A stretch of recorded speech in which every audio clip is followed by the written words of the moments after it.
Hello, Laker fans. This is the Lakers Fast Break. I'm your host, Joe Soro. Gerald Glassford is, I believe, en route to the studio. He will be here shortly, but I wanted to go in and discuss some details on tonight's game against the New Orleans Pelicans. It looked for a little bit there that the Lakers were going to have a dud, but they were resilient there at the end of the third, beginning of the fourth. And with thanks, of course, to Mr. LeBron James, I thought tonight's game for LeBron, he's had some good games this year. I'm not going to say he hasn't, but this might have been the one where I was like, damn, this looks like prime LeBron. He had his little alley-oop that where I think his chin was at the rim again, and then made some amazing shots, three-point shots, his usual freight train to the basket layups in crucial times. So props to LeBron, props to the Lakers.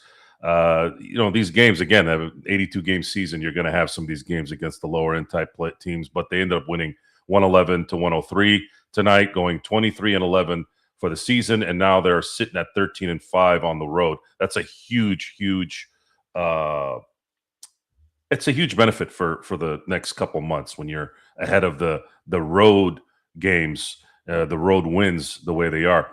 They're going to play San Antonio tomorrow, so we're gonna talk more about that and see how that kind of plays up. But we are going to talk more about tonight's game. I'll try to answer your questions here until Gerald gets here, and I'm sure that I don't know if John's going to be here or if Legend's going to be here, but I'll do my best to do what I do. I was waiting for this. So admit LeBron is the GOAT. No, he's not the GOAT, but he is the GOAT of his era. That's there's no argument there, and I'm on record saying that LeBron after 2010 has been number one.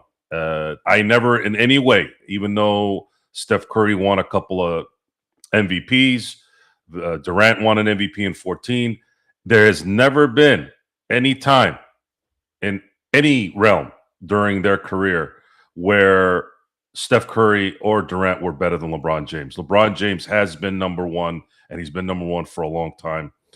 I'm not using him in the Jokic era, obviously. That's a little different. He's still amazing the last 5-6 years, but I'm talking about when you put it all together, LeBron is still the best of his era, and that's essentially where I'm going to stay. I'm not going to get into this back and forth with you guys because some of you guys weren't even alive when MJ was playing, or you were too busy sucking on your mommy's titty. So you're not going to really know anyways, and I'm just arguing to a wall at that point. Let's see. Where are we here? Leaving. So there you go. There's the update. So leaving the Bellagio, Mr. Bellagio. That's where Gerald hangs out. He's Mr. Big Shot hanging out Bellagio. So he'll be here probably within the next 20 minutes, I think, because I think that last 2 minutes of the game took like 40 minutes, like it usually does. Let's see here. What did I say? Marts, farts. Is that really you actually when you were typing that was the first, like, this is gonna work. Marts, farts, sports. That's really how your brain works. MJ at 41. MJ at 41. How about MJ between 20 and 35? How about that? Go look it up. You'll see what he did in those years. Yeah, whatever. So Mark, we missed you at the show, man. Thanks for the props there, man. We will. See here. Yes, I am. LOL. Gerald is vibing in Bellagio. Guys, I was trying to be complimentary. Now you're starting to go a little overboard. And of course, Gerald started sucking on his own teeth there. Gerald's just driving from the Bellagio to his house. He doesn't do anything there. So that's just I hate to break it to you, but that's what's going on. In other words, Gerald was partying in Bellagio. No, not at all. Greg, always a pleasure. Thank you for being at Vari's favorite setting, which is Discord. That's where we were tonight. Had a pretty good night tonight. We had some good conversations, a lot of laughs.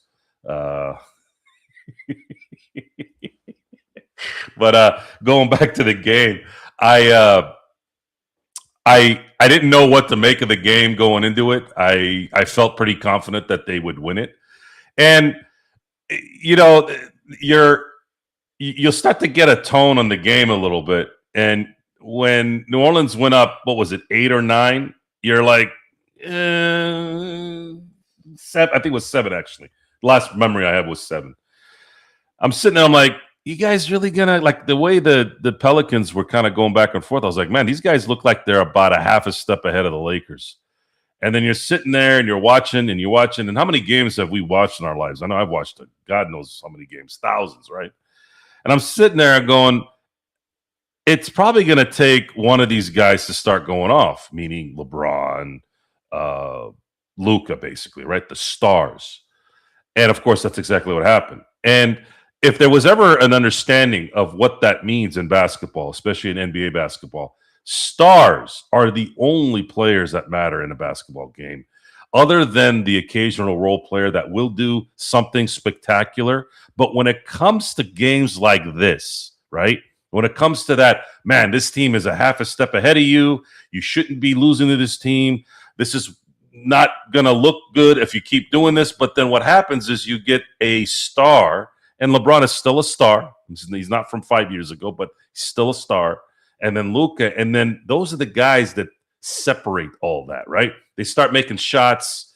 They start making shots that they shouldn't be making, even though they should make it, but they don't make it, but they are making it. And then you'll start seeing circus shots like Luka had in his last 2 threes, right? Like as soon as you saw the first one go up, I'm like, this looks like it's in line. It's going to go in. It went in. And then that Kobe one he did that pretty much sealed the game. That one, even though it was discombobulated, I was like, that thing's going in. I could just see the arc in it, the arc, whatever. And I mean, boop, boop, in and out, in and in, I should say. And that is why you need stars. That's why stars are always present in championship areas. So I'm not really looking at this game as a barometer in anything other than, hey, look, they won a road game. They had a little bit of metal that they showed. A lot of the guys weren't playing well. DeAndre Ayton just couldn't. It didn't seem like he could get the ball in the hole from where his normal good spots are. Right. Marcus Smart hit some really good corner threes. I thought he played pretty well tonight. But Marcus Smart's always going to have some kind of weird decision where you're wondering, does he know where he is, and does he know what basketball is? Not a lot, but he had a few. And then Vanderbilt had his usual game, which is you're sitting there and you're like, man, he's doing good things there, but you're almost kind of waiting for him to screw something up, and of course he does. It's just his game is just not fluid and it's not consistent. But he tries hard, right? So you kind of give him the benefit of the doubt from that. LaRavia didn't have a good game tonight, considering he had really good games the last 2 games. Tonight, he kind of showed up at the end there with a key rebound and a key three-pointer, but he was pretty much useless tonight. He only had like 5 points, and a lot of times points don't tell you the truth, right? But this man started tonight and played 35 minutes and only put up 4 shots. This is a guy that's supposed to, and of course he missed both his threes. He did make, again, that shot that kind of helped momentum kind of go towards the LA at the end of the fourth.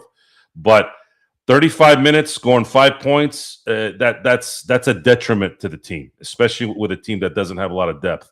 You look at the depth on this team tonight. You had Nick Smith coming off the bench. You had Jackson Hayes.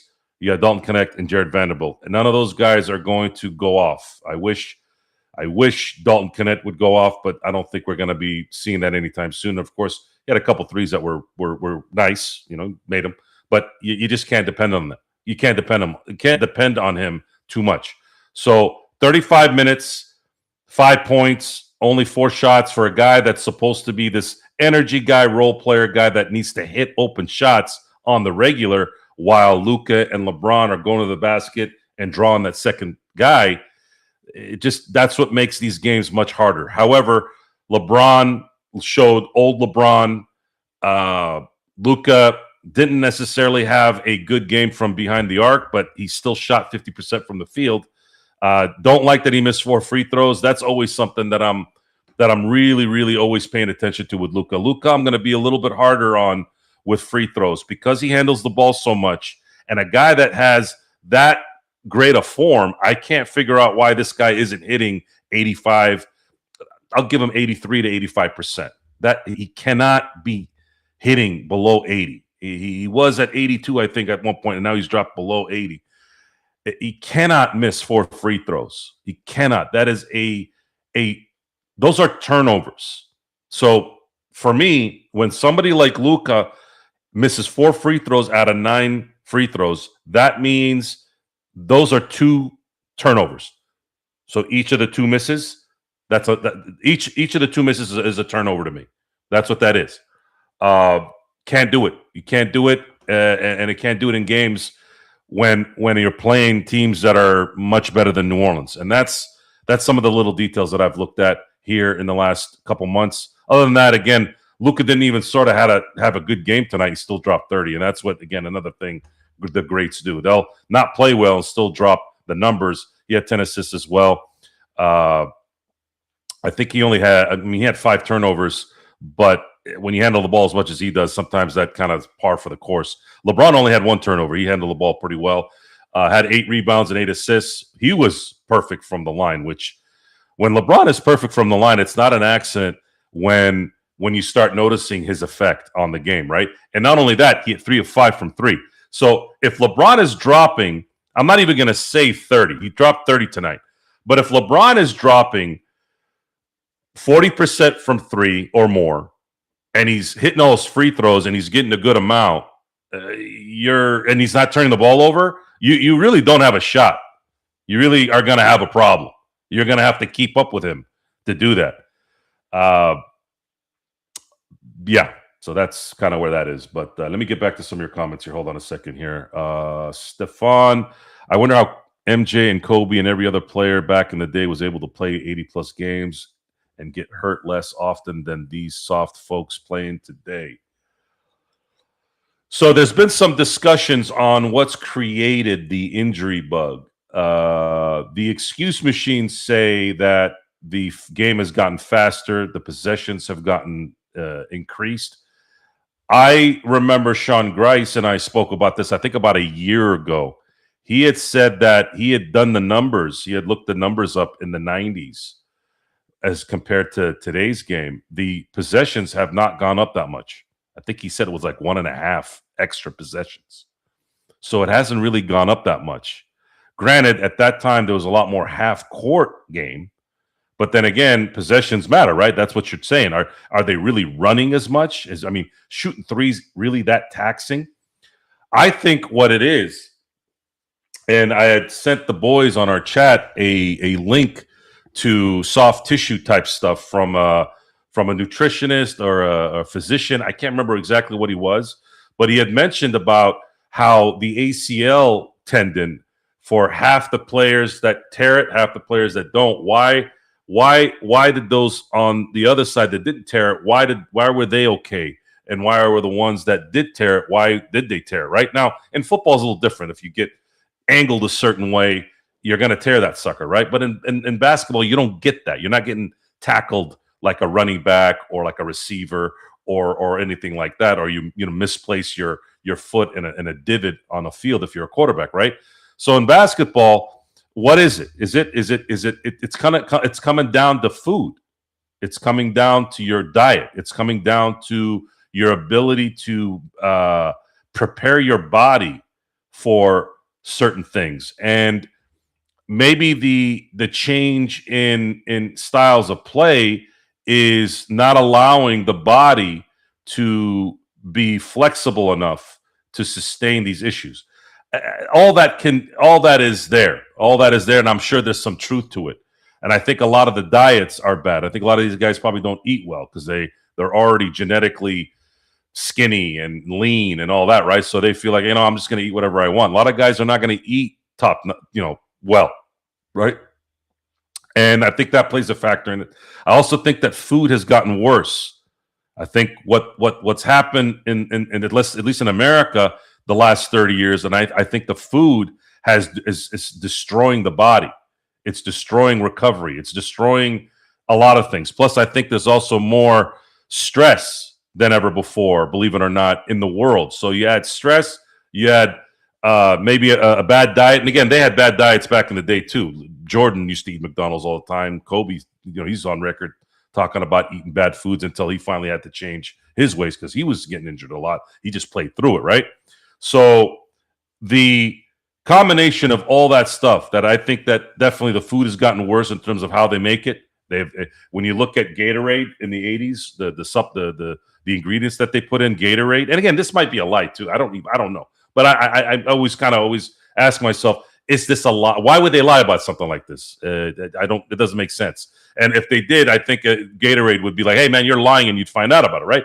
But Gatorade used to have 4 different ingredients to make Gatorade. And I remember Gatorade when I was a kid. I used to drink them in those glasses, those glass Gatorades. Tasted amazing, right? And then later it became 400 different ingredients in a plastic container. And while it still tasted good, apparently there's a lot more crap in there, right? And imagine that with meats and vegetables and all that stuff. So you add all that in. You add the soft mentality. You add the fact that these guys are getting paid a lot of money. You add the fact that the owners have softened these guys up because they're worried about their investments, and then the coaches have to bow down to that. And then you also factor into the pussy-ass fans that are always crying every 5 minutes when they see somebody limping a little bit. Hey, get him out, get him out. And again, I'm going to have to throw my friend Gerald Glassford under the bus. Anytime there's 5 minutes left in a game and it's a blowout, all that guy ever does is yap about, get this guy out, get this guy out, get this guy out. Well, if you constantly do that, if you're constantly always worried about getting injured, guess what happens? You will manifest yourself getting injured. That's just what it is. And yeah, it does happen. It does become a neglect thing when it happens. But it's just like calling the right play and it works. And if you call that good play and it doesn't work, now you're an idiot. So what are you going to do? Yeah, I figured you'd respond to that, you bum. But it's the truth, though. Let's see here. NV2134. I don't think I've ever seen NV here. Good name, by the way. Kind of play on words there. Oh, thank God Gerald isn't here, so we don't have to listen to that old kook. See, Gerald, it's not just me. See, NV2134 thinks you're a kook. And I don't know. I guess I'm going to have to agree with him. Sorry. LOL, agree with everything Joe just said, but I'd probably put puss-ass fans at the top and society's weak-minded mentality in general. Yeah, that plays a factor in all this. And how it's combated, though, is it's combated with, oh, you're a boomer. Oh, you're a grumpy old person. Oh, you're this. Oh, you're that, right? And that's, again, the excuse machine. I've been talking about the excuse machine for a while now, especially with the Dodgers winning the last few years. It's funny how the narrative goes from chokers to now winning, and now they're winning because they're spending money, as if they weren't spending the money before, right? In 2023, in 2022, in 2021. They're not bitching and whining about spending money when those years were going on and they were losing in the NLCS or losing in the first round, right? No one was bitching then. The second you start to win, oh, it's the money. Oh, it's the money. At least say, hey, as soon as they got Ohtani, that's when they start winning championships. As soon as they got Yamamoto, they start winning championships, right? Well, what are you going to do? What do you want them to do? Not try to win? Oh, you don't want to try to also make a profit? So that $700 million contract, allegedly, for Mr. Shohei Ohtani, which, by the way, technically 680 of it hasn't been paid yet.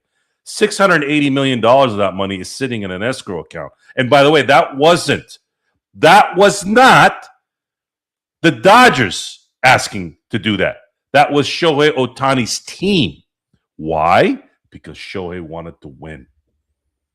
Shohei wanted to win. Look what his return is. Look, he was in Anaheim for 6 years. Didn't sniff one playoff game. One. Look at the decision he made to win. That should be up here when you talk about greatness. When you talk about someone who wants to win, that doesn't look at money as the only solution, right? He wanted to win, came to LA, the real LA, and won 2 championships out of 2 tries already. He's got 8 more to go. So, anyways, I want to get back to basketball here. Let's see here.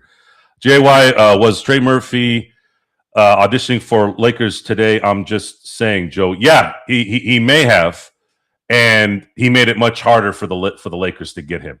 So you have a guy here who is a arguably, again, that's the word you have to use these days, and allegedly, arguably one of the best 3-and-D players, right? It's just that he's not known in the NBA as much, except for guys like us who watch the NBA. He's not really like a marquee name for that, right? He's not a marquee name. He's in New Orleans in the middle of nowhere. No one really cares, right? Other than people like us. Trey Murphy the third can drop 30-plus points like he did tonight and play good defense, and he's young and everything you'd want to put with the team that the Lakers have right now. The problem is there ain't a chance in hell he ain't going to cost you at least a couple of first-round picks and a really good player. That's just what it is. I don't see any reason why New Orleans would let him go. That's not the guy you let go. New Orleans would want to get rid of Zion because I think you can get more for Zion because there will be a team out there will probably give it a little bit of a chance. Hey, let's see if we can change this guy. He's in that realm. And you saw it tonight. You saw it tonight with Williamson. Man, when that guy is right, he is a freak. He is a freak. He is a 6'9" Charles Barkley with a much higher spring and much more explosive. And if you guys see tape of Charles Barkley in his prime, that man was a freak. He's a freakish athlete for a guy that was shaped like a bowling ball. And Zion is vertically better and has a fast twitch response that's even better than Charles. The problem is can't stay healthy, and his focus I think is too much on the women and food, which we all have fallen into that space. But when you're getting paid the money he's getting paid, why don't you have all three? Like, do some work, fulfill that career, man. You have the talent to be a Hall of Fame player. Make it work, man. You can still have the women and the food. Just put in the work. See here. I'd love to see Zion get off that garbage team. I just don't trust him to stay healthy, though. Give a R.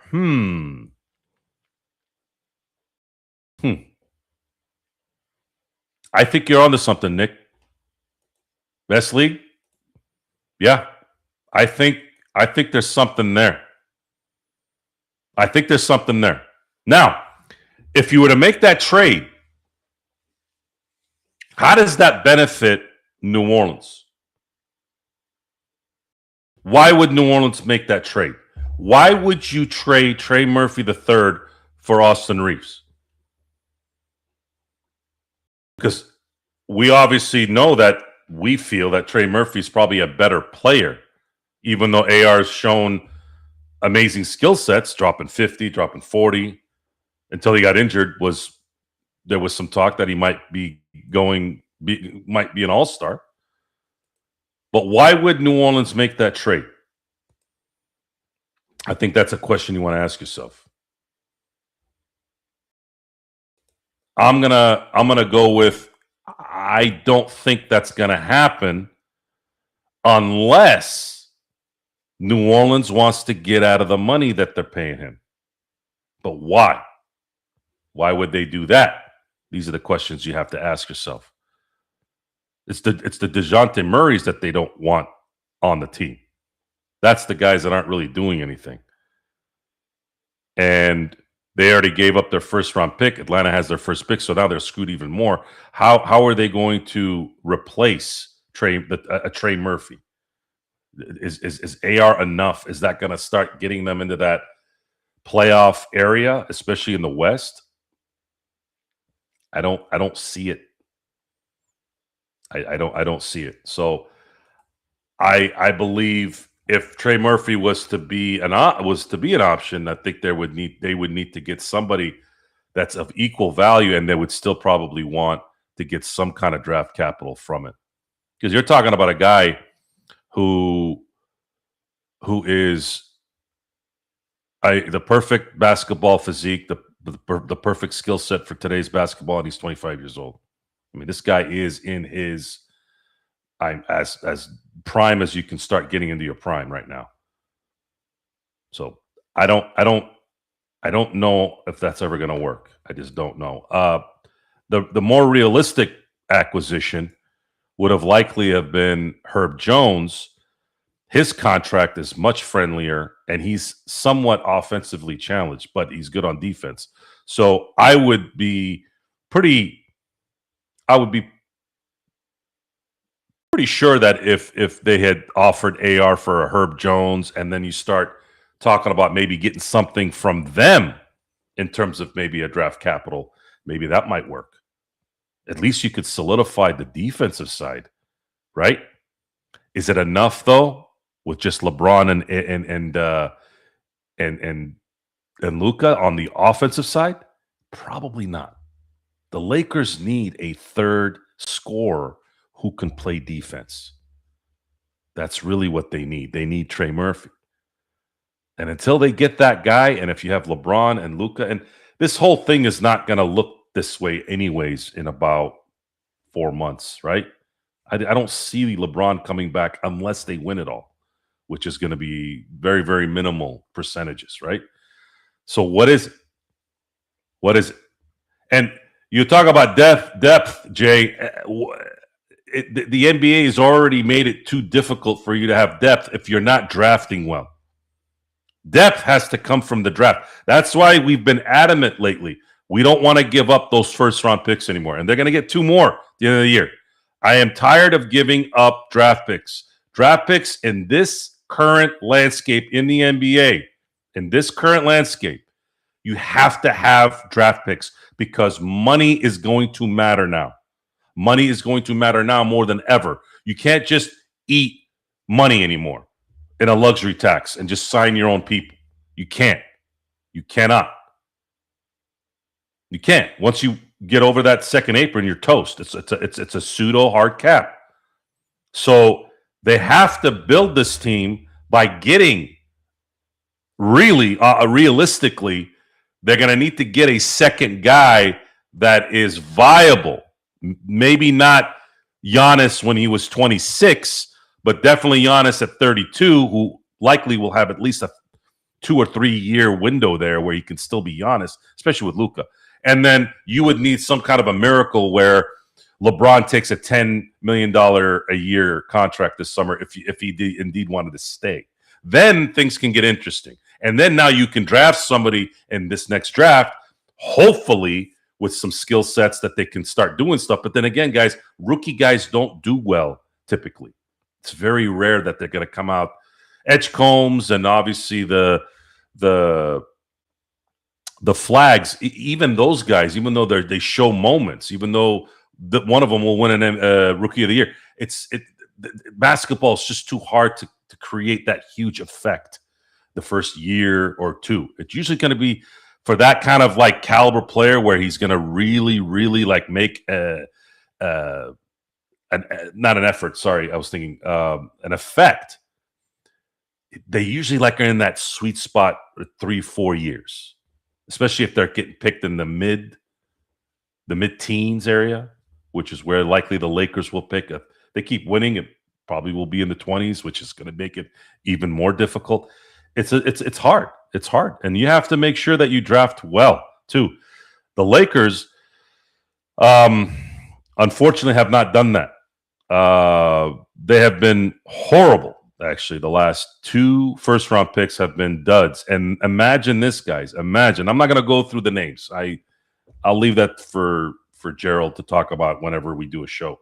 But you're talking about 2 first-round picks the last 2 times they've had it, and they've both been One has been a massive bust, and one is on his way to be a bust. Imagine if those two picks were viable players, guys that could play some defense and hit an occasional shot when you need to. Imagine the depth now. Imagine that. And that's the frustrating part there. That's where the irritation and the anger comes from when we talk about the Genies and the Robs. How much different would this team be if they actually hit on those two first-round picks? It would be all this depth stuff. You're talking about a team that can hold 15 players, right? Usually it's less than that in terms of who's going to play. Imagine, let's say 10 players if you're lucky, right? But it's really 8. Now imagine if 2 of those 8 are good picks, contributors. It changes the whole dynamic of the team. The depth is there.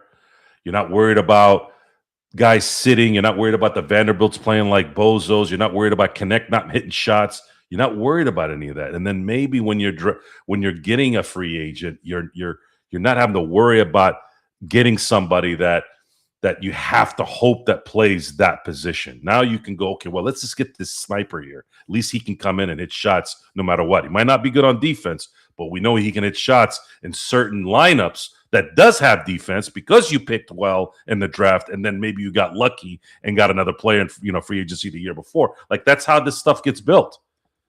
And that's something that's been missing.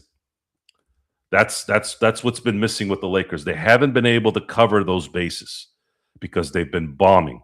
I mean, Jalen Hood-Schifino, we were puzzled. I don't pay attention to college basketball as much as I wish I can. But our good friend Stone Hansen did that for a living. That's what he did for years, is scout, look, analyze these guys. I can't remember where he had Hood-Schifino, but I, just based off the limited amount of information, I said, this guy should have been picked in the second round. It turned out I was wrong even then. He should have never even been drafted. That's a bad miss. You didn't even get a guy that was somewhat giving some kind of potential. And you picked him at 17. You picked him at 17. That's terrible. So here's what the Lakers have done in the last 3 drafts. Mojave King, Jalen Hood-Schifino, Bronny James, Dalton Connect, and Laishlin Aldrich. Yes, I don't know who that is either. Now, you had Max Christie in 2022. You guys all know how I feel about Max Christie. Everybody loves him except me, right? And then the year before that, Isaiah Jackson, but that one went to Indiana. Mojave King went to Indiana. So these guys have not hit in the draft and had hit. I mean, what do you consider hitting in the draft? Mo Wagner, maybe, in 2018? Would you consider that a hit, even though he didn't play for the Lakers, but he got traded? Jaden McDaniels went to Minnesota, so they picked him in 2020. DeAndre Hunter, that wasn't their pick. That was Atlanta's pick because that was part of I believe that was part of the Anthony Davis deal. When was the last time the Lakers hit in the draft? They actually have hit more on free agents.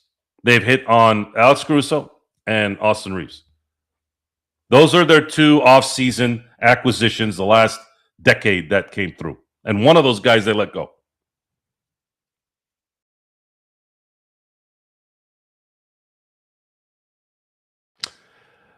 So, Lonzo over Tatum. That's an interesting question. Or interesting comment. That's why you don't have Magic Johnson as your player personnel guy. That's what happens because Magic, much like Jordan, much like Al Davis, especially the back half of his life, his career, they were enamored by the noise. The media noise. They were very easily manipulated by the media noise because Guys like Magic, guys like Jordan, guys like Al Davis weren't going to the senior bowls. They weren't going to the high schools. They weren't going to these places to really see who was good. And when you're not entrenched in it, when you're not spending those integral times, those in those back end areas to really see who's good or not, you're gonna miss. And that's what happened there. I don't know if Tatum would have been part of that Anthony Davis deal. I don't know how that would have played out. Maybe they would have begged for Tatum, maybe not. I don't know. Was Tatum good enough at that point to warrant that, or maybe warrant it? I don't know. But I'm not too concerned about that miss because, again, Alonzo did turn into Anthony Davis. Anthony Davis turned into a championship. So I'm not too upset about that. But from here on out, my instincts are telling me you cannot keep giving up first round picks, especially with the climate, especially with the system now, the way it is in the NBA, unless it's an absolute like barn burner of a trade where you're getting somebody or you're like, whoa, we cannot let this one slide. But for me, I'm still waiting on what the decision is going to be next year. To me, I feel like there's some time here to say, can we get what we want in the summer of 2027? Again, Donovan Mitchell, Jokic, and Giannis will have an option to opt out and become free agents that summer. Any of those guys opt out. Any of those guys opt out that summer. I will guarantee you, and the Lakers have money, guarantee you he'll be a Laker. And you cannot pass that up for making yourself feel good a year early. You cannot do that, especially when you're giving up draft capital to boot. That's kind of where I'm at. So welcome, Gerald.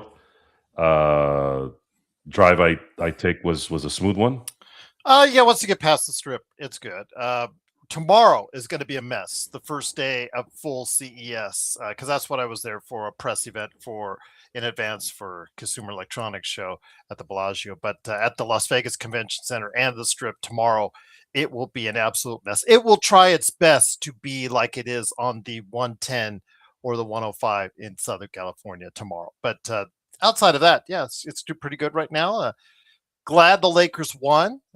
Disappointed that they cannot focus against an 8-win team for 4 quarters to get themselves easy victories because of what they have lying in front of them tomorrow. A San Antonio team which lost tonight against the Memphis Grizzlies. And we're not sure yet if they're going to have Wemby in the lineup or coming off the bench tomorrow. We'll have to wait and see how that goes back because he just came back to the lineup today. So we'll see how that works itself out. But again, the Lakers do get the victory. Once again, they enjoy making it close. Yes, you talked about LeBron, age 41. No one's questioning LeBron playing better than anyone his age has ever played. But going back to the greatest of all time statement, Joe, those years for Jordan up until the time he went to go play baseball, and even what you could say even after that, it's just there's still the level of dominance is still in his favor. And again, when you talk about the older generations like you and I that talk about how we think that Michael Jordan is the greatest of all time, and the younger generations that think LeBron is the greatest of all time, again, if you've seen these players through the decades, there might be some even older than us, like a Laker Tom. He might think that Wilt Chamberlain is the greatest of all time. Again, it's conjecture how you see it. But again, if you saw the way he was defended and the Jordan rules, as you know, and I know what the Jordan rules were, and it was so much more physical back then, and to still see him excel at that level and go undefeated when it mattered the most, it's hard to lean away from that when it comes to MJ. And I just wanted to put that in there. I know I was driving back when you said that. You can't measure a player by watching their highlights. You have to be there to feel what was going on when it was live. It's easy to analyze after the fact. These guys that are talking about certain plays. Oh my God, they should have called this. They should have called that. Well, the guy was standing on the other side and it's going 500 miles an hour. How is he supposed to see that in real time? It's easy for you to see it because you're sitting on your ass playing with your dick, while you're seeing 14 replays. Of course, you're gonna sit there and go, see, look what happened. Well, he was sitting over there. I've been upset at some of these refs. I'm not trying to get them off the hook here. I've been upset with some of these refs where there is a visible line where they're looking right at it and they don't call a foul, they don't call the non-foul, whatever. Then you can get on them. But again, we're talking about did you see it? It's always about did you really see it? And it's a dumb argument. It's a dumb argument because there's always an excuse. I think the thing that I noticed years ago that always made me laugh, this is before social media, but you would hear comments. So if Dan Marino, in a lot of people's view, the greatest quarterback in terms of physical talent that ever lived, and I'm not going to argue against it. There's a lot of truth to that. Aaron Rodgers is the other guy too. You can go back and forth with him and Aaron Rodgers. If Dan Marino criticizes somebody for not playing well, there were people saying, what does Dan Marino know? He's never won a championship. What do you think about that? Because he didn't win a championship, he doesn't know what he's talking about now. This guy played, right? So it doesn't matter if it's Dan Marino or some schmuck on a podcast. There's always going to be something out there that's going to try to invalidate your assessment.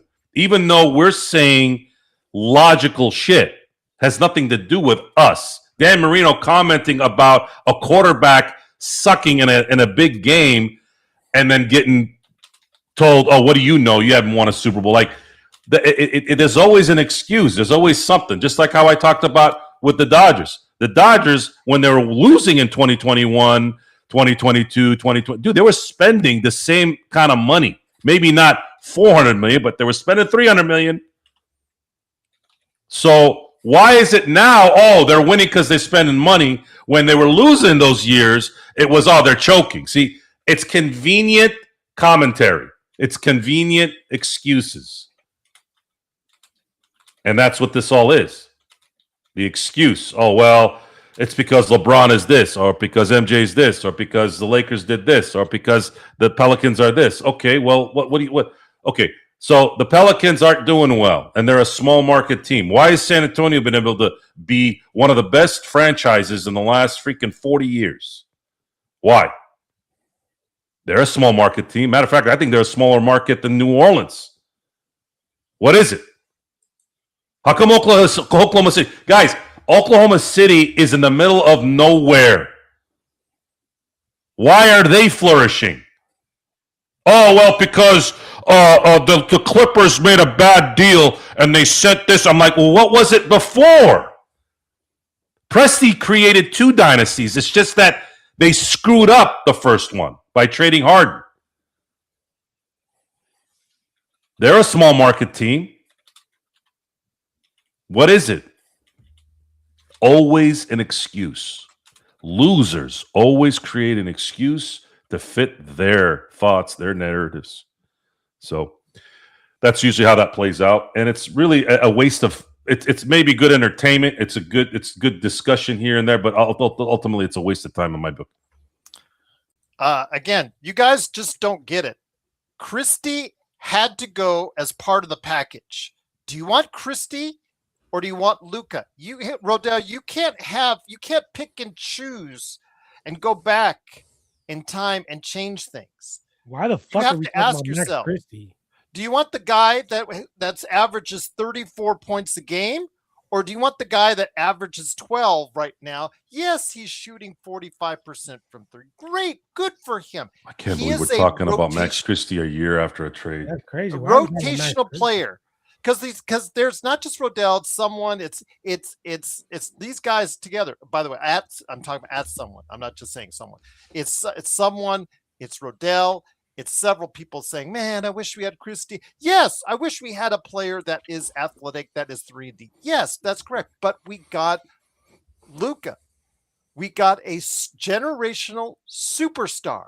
I don't think you're missing the point. You cannot have your cake and eat it too. I mean, it's just I deal with all these mock trades off the air from people. And again, you want your cake and eat it too. You want to get Giannis for a second rounder. You want to get all these crazy trades, and you don't even do the research behind it. So I had one the other day, and the person he had involved in the trade coming to the Lakers is out 6 weeks with surgery. So guys, do your research. Understand. You guys need to understand. Do you want the player that's going to guarantee you 33 points a game, 8 assists or 9 assists and 8 rebounds, or actually 9 and 9 today? Absolutely a good game for Luka. LeBron helped out. DeAndre Ayton came in here and played, although it was against an 8-win team, he still played at a great level, 18 and 11 today. But what is you guys want your cake and eat it too. In a trade, things have to go both ways. And if Christie was the deal breaker and you would have offered AR instead, and the deal would have come up snake eyes on that, then we'd be stuck here with a 500 team because Christie cannot do the things Luka can do. Down the stretch of today's game, who was making the shots? It was Luka and LeBron today. You guys again, Christie would not be making the shots. Christie in the first half, in the first quarter, would be making a couple threes here and a couple threes there. He has a good game here and there, but he is a role player. He is not counted upon to service a great portion of the offense on an everyday basis. It's so ludicrous, Joe, that we have to keep on continually arguing this, John. Don't even entertain that. I'll tell you what it is. I've been fortunate that I've been following the NBA a little bit more than I normally do around the NBA, right? And I even got a little bit of stuff from Lakers Ball about Max Christie lately. So here's what happens to a lot of people, a lot of you that are listening right now too.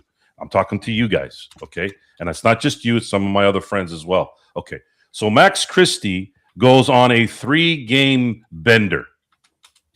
He drops 25, 18, and 24, right? Mind you, they lost to Portland. They lost to the Sixers still, right? It didn't amount to shit, right? And then before those 3 games, he was dropping 9, 13, and 0, right? 0, okay? 0. He was averaging 8, 11, 9. Look, when I say I don't like Max Christie. Well, you said also he was an NBA player, which is not true. I think he's a good, and I've always said he's a good rotational player. To me, fine. I'll say I was wrong there, but for me, I'm not a satisfy me every 5 seconds type of guy like most people are. The people who are raised under the Instagram world, the Twitter world, and again, I'm not putting it all on Gen Z and millennials. Okay, I have seen my generation and boomers even that are sitting there on their phones like a bunch of fucking zombies. So I'm not just blaming that. It's just that's all you guys know. At least we, the generations before the millennials, at least we have history of not sitting there like a bunch of fucking idiots, just looking at this and going, okay, Max Christie has 3 amazing games. Why did we trade him? Like, your brain is in your ass at that point. Like, seriously. What does that guy do? What do those numbers mean? I just told you. He played 3 really good games, probably his best 3-game stretch after 5 fucking years in the NBA, by the way. Okay, it took him 5 years. So what were the Lakers supposed to do? Wait 5 years, 6 years, 7 years for this guy to be amazing? We got Luka. So at the end of the day, by the way, well, hold on, let me just say this. Rodell, you're an idiot because they were in different drafts. He's saying Christie is better than Pods, Whitmore, and a bunch of first-round picks. They were in different drafts.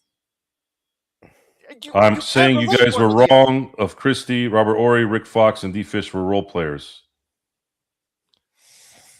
Man, I'm not even been here for a while, but he got worse. I wasn't wrong on Christie. I said he was a good Why rotation are you player. putting Ori, Rick Fox, and D. Fish in that category?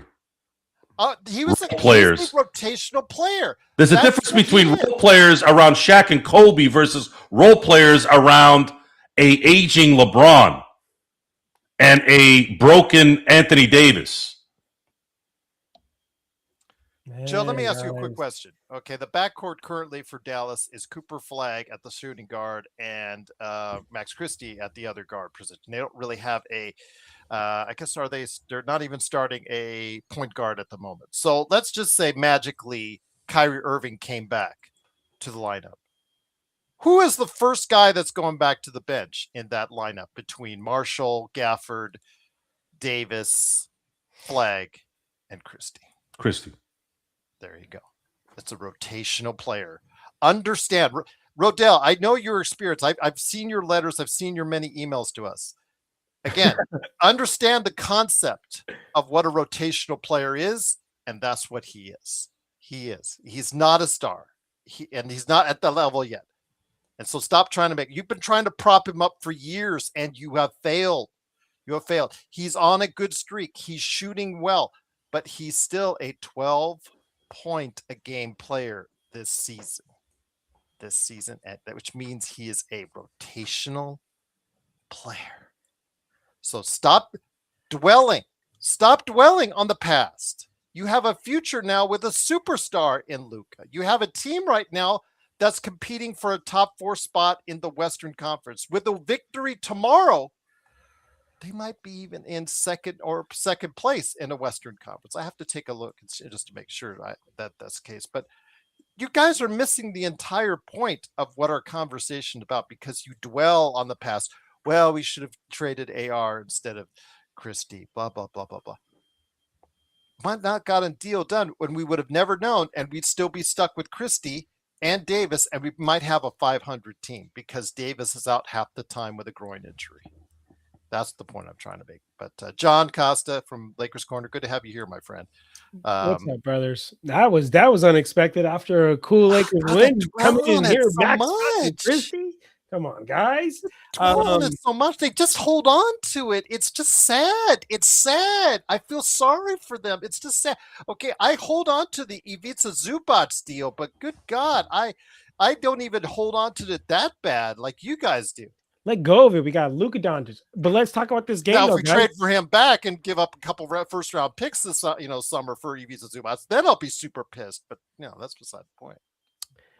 But we got freaking Luka Doncic, and life is good. So they don't think so. They want Christie back. You know what? That's totally fine. They just like how Joe said yesterday, man. I'll do the other finger. They could on this, man. That was funny. No, that was yesterday. That was the other day. But anyway, guys, they're also dwelling on Joe's statements about Christie as well. They're saying that me and Joe said the same thing. Me and Joe both said that he was not an NBA player. Sure. Hey, we were wrong looking back at it, but at the time he was not at the caliber of an NBA player, physique wise, confident wise, talent wise.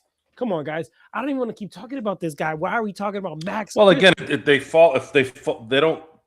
don't look at I talk about context a lot. It's much easier to score points in an area where there's no pressure to win right now in Dallas because Anthony Davis is hurt every other game. Kyrie's not going to be back, probably not this year even. Even if he does come back, it's going to be minimal. They're out of the playoffs. There's no pressure. So the argument is futile. You're not factoring in circumstances. You're not factoring in location. Pressure matters. It's easy when there's no pressure. Remember Al Jefferson, Gerald? Yes. That's a classic. This is before the KG trade. Al Jefferson, I remember I used to say, is the most non-effective stat guy I had seen at that time. He would drop 20 and 10, right? He got his stats. I will give you that. He got his stats, but they didn't win dick in Boston. Nothing. And I know it sounds weird that was there any pressure in Boston? For those younglings here, we're talking a while ago, right? We're talking almost 20 years ago. Technically, really, it is 20 years ago now. You look at that time, Boston they were in a huge drought. After Reggie Lewis died, obviously Len Bias before him, after that, they were toast in the mid-90s, late 90s. They had a little bit of a run in 2002 when they lost to the Nets in the Eastern Conference Finals. But other than that, they were not – they were the old Celtics team. They were like the Knicks for 25 years, basically for 20 years. Yes, they had a huge history. Yes, it's Boston, big city, whatever. But they were nothing. No one expected anything from that team. And that's what that was. Al Jefferson was that guy. And he always was that guy. He went to Minnesota. He had some stats, and it still was useless in terms of winning. So if you watch baseball now, you're seeing these guys that we're talking about now about who's going into the Hall of Fame, right? So I was puzzled, right? Why is Scott Rowland in the Hall of Fame? Gerald's talking about Steve Garvey. Why isn't he in the Hall of Fame? And then I started thinking, I'm like, what is going on here? Why is Scott Rowland in the Hall of Fame? Why is Tim Raines in the Hall of Fame? And Steve Garvey's not in the Hall of Fame. Steve Garvey's a MVP. He's a champion. Right. He consecutive game streak. Dale Murphy is a back-to-back MVP. Don Mattingly was, and no one argues this, for 6 years in the 80s was the best player in the majors. There was no argument at the time. He was the best. Donnie Baseball, you don't get that kind of nickname unless you're that good, especially in New York, especially when you're dealing with Mr. Steinbrenner at the time, and he always got up. Dude, they did a Simpsons episode because of the mustache. Everyone in New York was on Mattingly's side because Mattingly he was like Joe Montana, but baseball. Don Mattingly has always been a cool dude. Always been cool. This is who he is. It's his personality, and people gravitate to it. The thing is, I started listening. Wins over replacement. Wins. And then I started looking at Scott Rowlands, Tim Raines, all the guys that have made the Hall of Fame that made me scratch my head lately. Right? And I'm going, oh, that's what they're basing this shit on now. They are. Yep. That's that, because his was high. Scott Rowlands was high. Tim Raines was high. So I'm like, all right, this is what they're doing now. They don't look at resumes. They just no. So now let's use the NBA as the basketball version, right, of that. They don't really have a war. I think basketball is a little easier to identify because baseball is too individualized. When I hear things like, oh, they did this to Bonds and they did this to Shohei, especially lately with Shohei, you guys will know. I'm like, guys, the best player on a baseball team only has one chance to do something every 9 at bats. And if that team has a really good pitcher, barring the playoffs, like you saw with Yamamoto, where he can play the next day or whatever, right? These guys can't pitch, but every 5 days. They're not pitching every day, right? The best player on a team only has 4, maybe 5 chances to do something a game. So now imagine this. Imagine Michael Jordan. Imagine Tom Brady only playing in 4 possessions a game versus every possession. It's ludicrous, right? That doesn't work in basketball, but that's the point. Point is, that's how they have to factor that in that sport. In basketball, it comes down to you look at somebody like AI. You look at somebody like Reggie Miller. AI was a short player, right? But his game was so astronomically effective to the point where his teams were winning and going to the finals. Reggie, same thing, always in big games, always went to the finals. It's like that's how you judge the basketball player. If you're getting 20 and 10, or you're occasionally getting 24 points, 25 points, like your all-star want to be Mr. Max Christie, yet you're losing to Portland. What does that mean at the end of the day? His numbers don't mean shit, guys. That factors into our, well, I don't think this is going to work, because it won't work. It won't work with this team, and it didn't. Otherwise, they wouldn't have sent them out. By the way, it's reported that Dallas asked for AR. And Rob likely said, no. We're not trading AR. You can have Max Christie. And then they took Max. Anyway, we got the win. Yes, we got the win, by the way. Oh, Before I Joey, get into toes on it. DeAndre Ayton, guys, real quick, I wanted to put something there out there. Drip Show says we got to cover, because he did his research and he said in a super chat, we need to trade for Devin George and Chris Kaman, who's lying on the bench right now. A guaranteed championship. Literally Wow. lying on the bench. Chris Kaman. I remember those were some dark days to be Lakers fans when Chris Kaman did that. Absolutely. Those are some dark days. Joe, you're freezing in and out on us, man. I need to do. Yeah, that's what happens when I'm on the same. Whenever I'm on the same login, I'm gonna come back out away from the login. So I'll be back. No worries. Again, hopefully it'll stay and will hold. John. Yes, I'm good. I'm right here, brother. Yeah, tell us about DeAndre Ayton, because 18-11-2. I mean, yeah, it is against New Orleans. Queen is not the, how should I say, defensive stalwart. Rookie, great offensive rookie.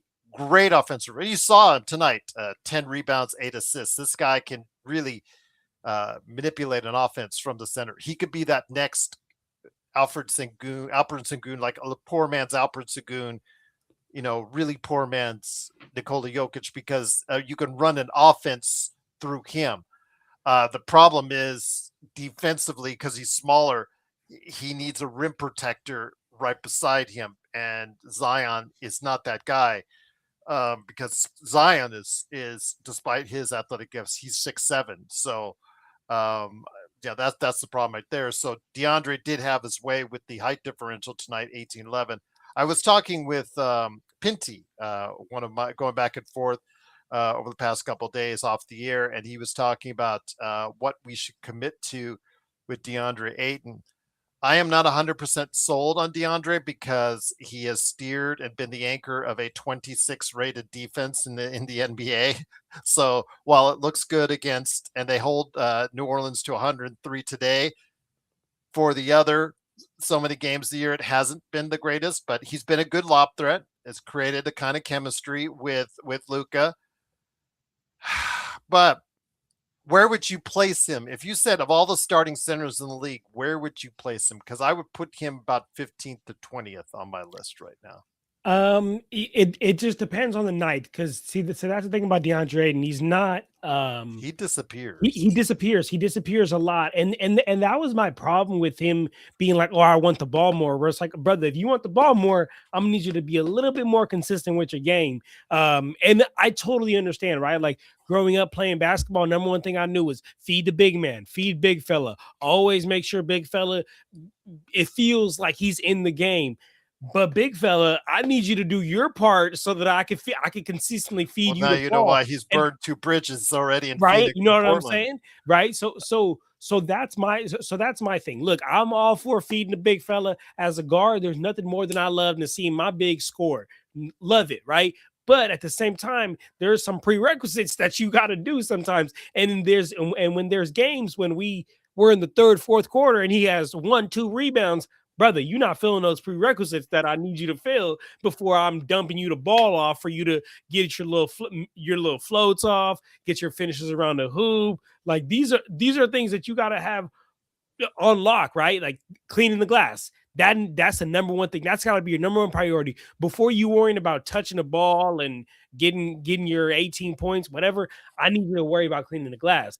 Now, and the defensive issues are not all his fault. I'm not trying to put it all at his feet, but not at all. It's just for us, Gerald. We were used to seeing Anthony Davis anchor that defense. When we're used to seeing somebody like Anthony Davis anchor the defense, and then you switch to a DeAndre Ayton, it's, you know what I'm saying? It's tough. Now, what's tougher is if you look, okay, this past weekend we saw him go against Triple J a lot, right? Mm-hmm. And Triple J did the number on him in both those games. You know, he Triple J also fouled out and whatnot, almost fouled out 5, that's who he is. But offensively, you see the gifts that Triple J possesses.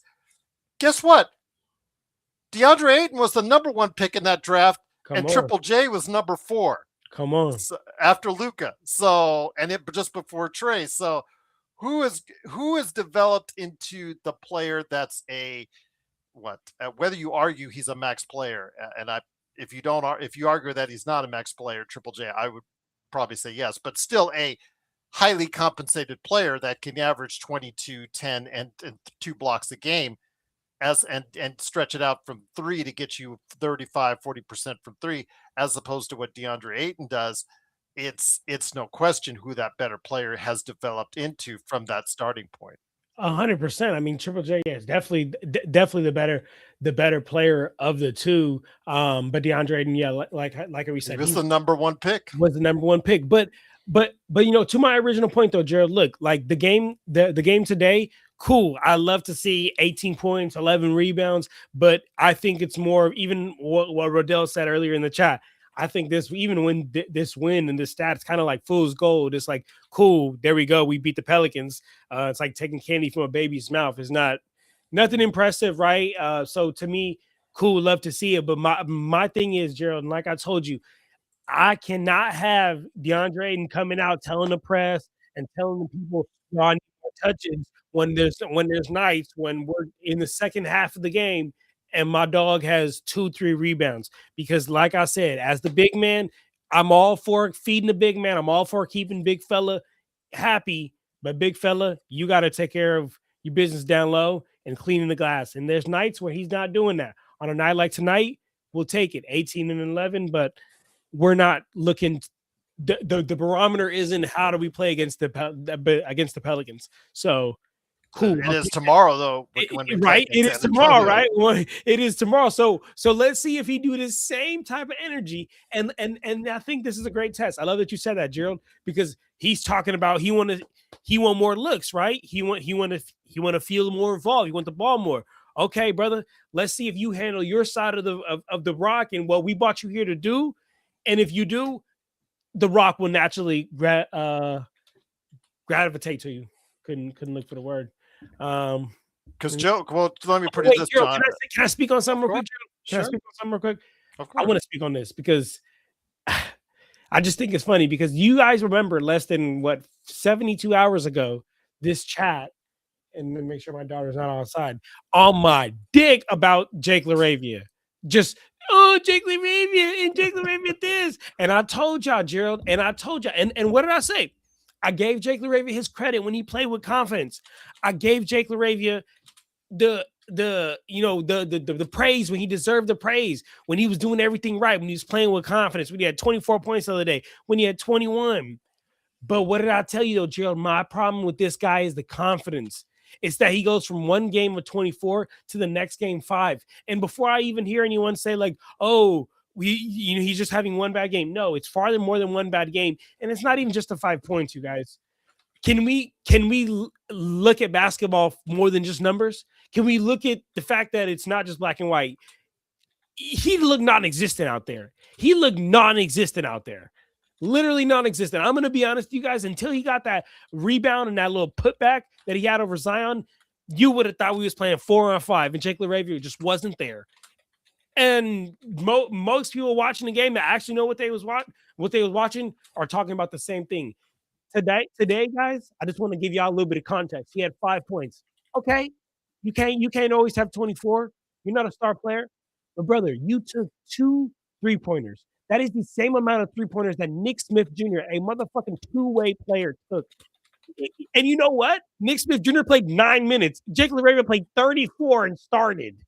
And he took the same amount of shots. And we're asking him, and again, I'm not asking him to put 24 every single night, but I'm asking him to shoot with confidence every single night.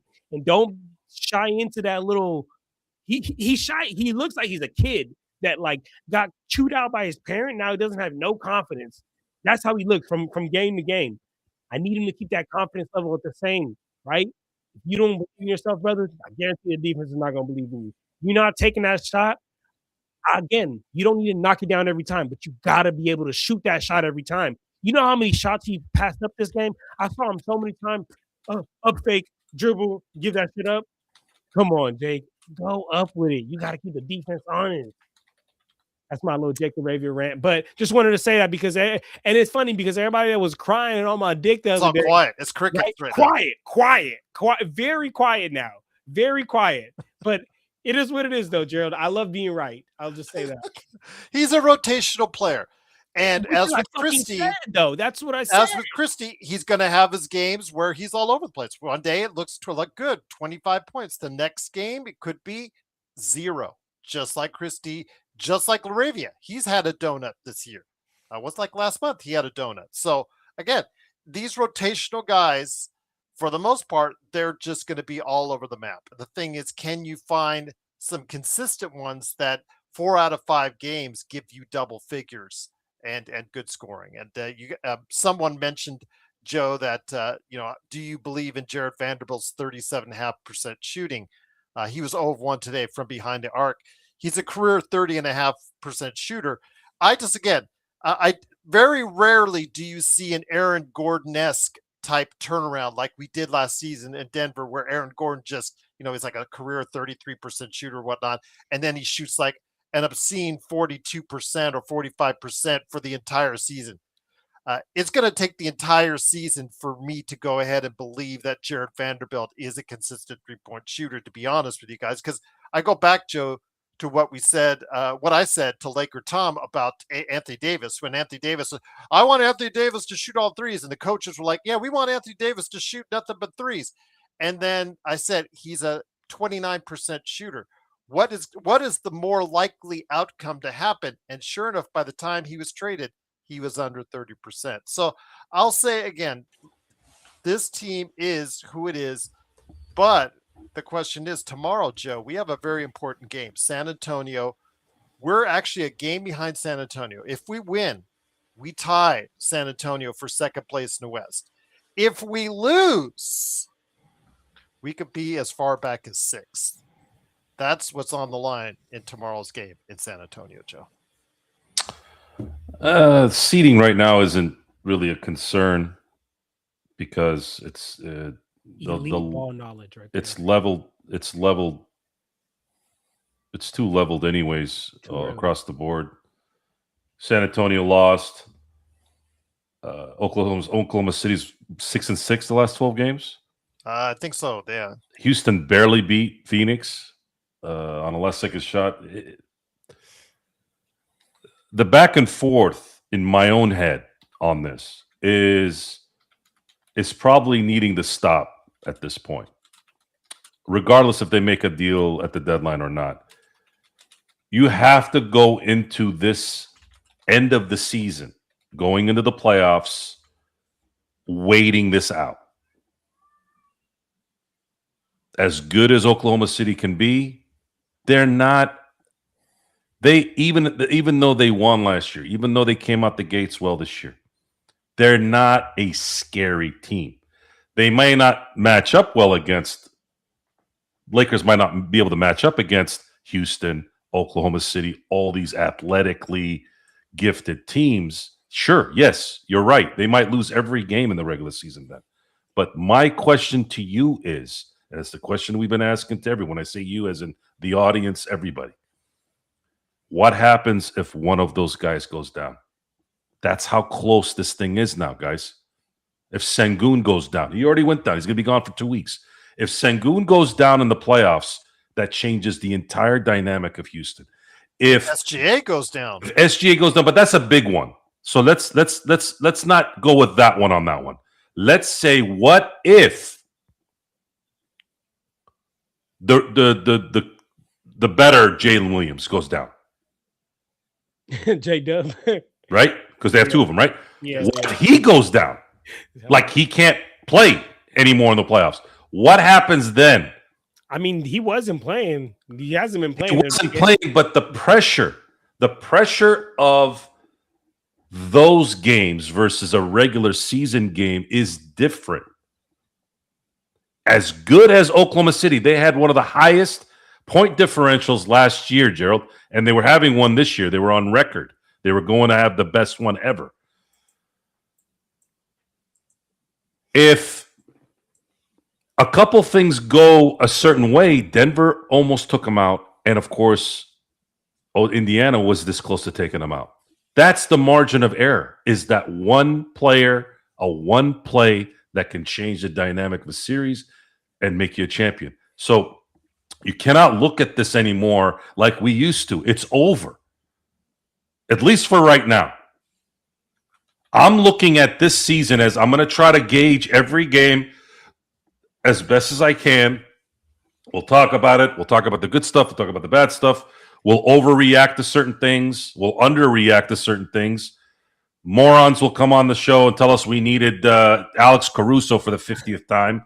Oh, why did we choose Luka Doncic over Max Christie? Why'd you do that? Why did you trade Max Christie? Not realizing how stupid that question is.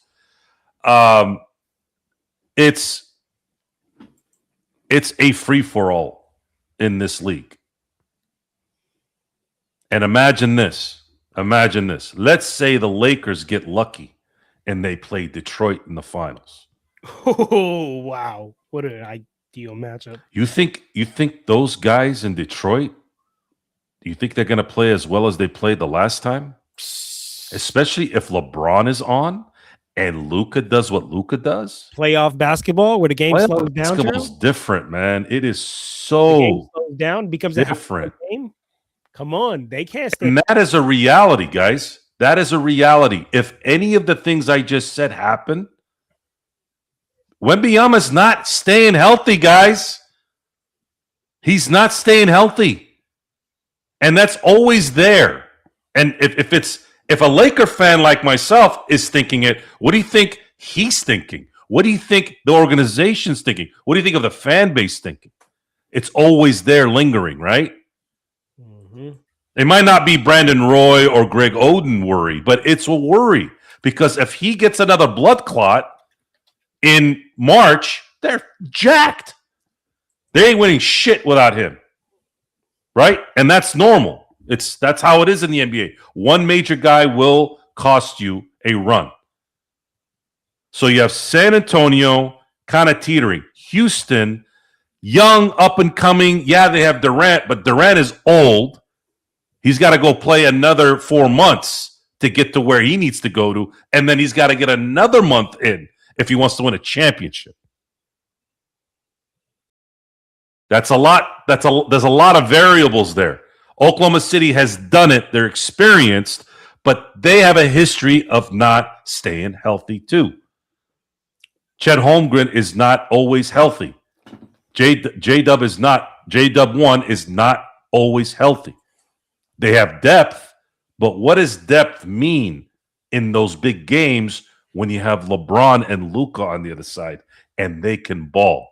Now, my thing is, this is where it's going to be important. Lakers are going to have no margin of error. Zero. That means everybody's going to need to be available by the end of the year, and they still probably need at least one more guy at the deadline, which I don't know what the hell's going to happen there. However, in all of that, LeBron has to be who he was tonight, and he's been the last week. He has to be the second best player, and that might not even work. He might need to be even one with Luka. One thing that I will say to calm your guys' asses a little bit, why are you not as hard on Luka? You know why I'm not? You always get accused of that, right? Why am I not derogatory towards Luka for his deficiencies? Number one, the issues that this team has had, and I've said this I don't know how many times because people don't fucking listen. Okay, I'm gonna see if they'll listen this time. We've had these fucking problems before Luka was here. So what do you want me to say? What do you want me to do? Harp on something that's not okay? I want Allen Iverson to be 6'7". Is it going to happen in his prime? No. Luka is not going to be Gary Payton. Get over it. Get on with your life. We've had problems in LA before Luka was a Laker. I am not going to blame him for the same shit that this team has had when he wasn't here. And now he's here. Do you understand what I'm saying? Come on, Joe. Does it make sense? Are you interpreting what I'm saying correctly? No. Because if you're not gonna. I feel sorry for your existence in the real world. They're not gonna, Joe. You know how many times we've gotten Wake shit off up. our chest? They don't listen. Because they want to believe what they want to believe. And a lot of the reasons why we have problems in this world is because people want to believe what they want to believe despite the lack of evidence and the bullshit that you see in general. They got selective hearing, Joe. That's it. You want to believe what you want to believe? You're entitled to it, especially here in the United States. But don't get pissed off when we call you stupid. Because you are. I'm not going to sit here and harp on this, okay? Luka Doncic is a player in the NBA dropping 34, 8-8 a game. Leading the league in scoring. His team is 23-11. What do you want me to say? He's got to be he's got to win defensive player of the year. He's got to play better defense. He's got to do this. He got to do that. Well, okay, keep wanting at things. I want $1 billion. How about that? Am I going to get it? No, ever. I will never get $1 billion.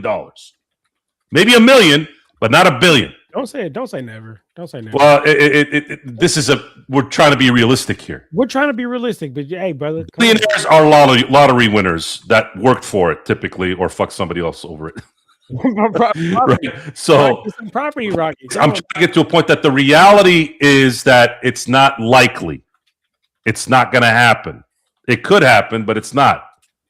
But everything would have to go right. I'm just put a button on this. I'm digressing here a little bit. Going in circles. This team has no margin of error because their team isn't equipped around the main guy. Imagine building a team around Kobe Bryant where Chris Mim is the center, Smush Parker is the point guard, and Kwame Brown is your power forward. How did that go in the end?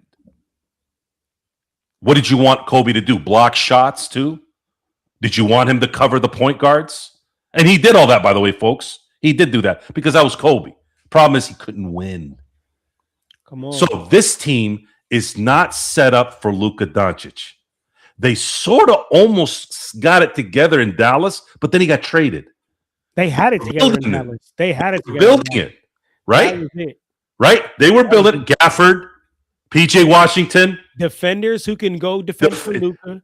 Bigs who can run the pick and roll. These guys were together for like a month and a half.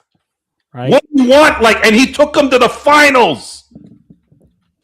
A rookie center. He didn't play, he didn't start, but he was an integral part of the team, right? But he's a rookie. What do you want him to do? Lively wasn't going to be that guy you wanted him to be, no matter how much you wanted him. Anyways, point is, they were building that team to work around Luka's game, but it didn't last. Now the Lakers have to do it. They don't have it this year. They could win it.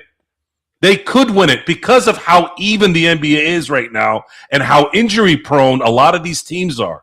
But it's not likely. But here's how it can work. Number one, the Lakers have no margin of error. If they lose DeAndre Ayton, if they lose a Austin Reeves, they're done. That's it. Even as you saw what happened when they didn't have a center last year. If they lose DeAndre Ayton, they're fucked. They have no one that can play the center position now again. And we might even still be fucked with DeAndre Ayton. If they don't get somebody at the deadline, that now it's even more because now everyone's going to have to play well. LaRavia can't play the way he played tonight. Don't connect. I'm not just going to. He's done. They gave Vincent useless. But Jackson Hayes gets exposed. Vanderbilt's going to get exposed. So now what are you going to do? Now you have the LaRavia. You have LeBron. You have Luka. You have AR. You have DeAndre Ayton. You have Marcus Smart. Those are that's going to be your six. You're going to have to go in the battle with those six on a regular basis when it matters in the playoffs.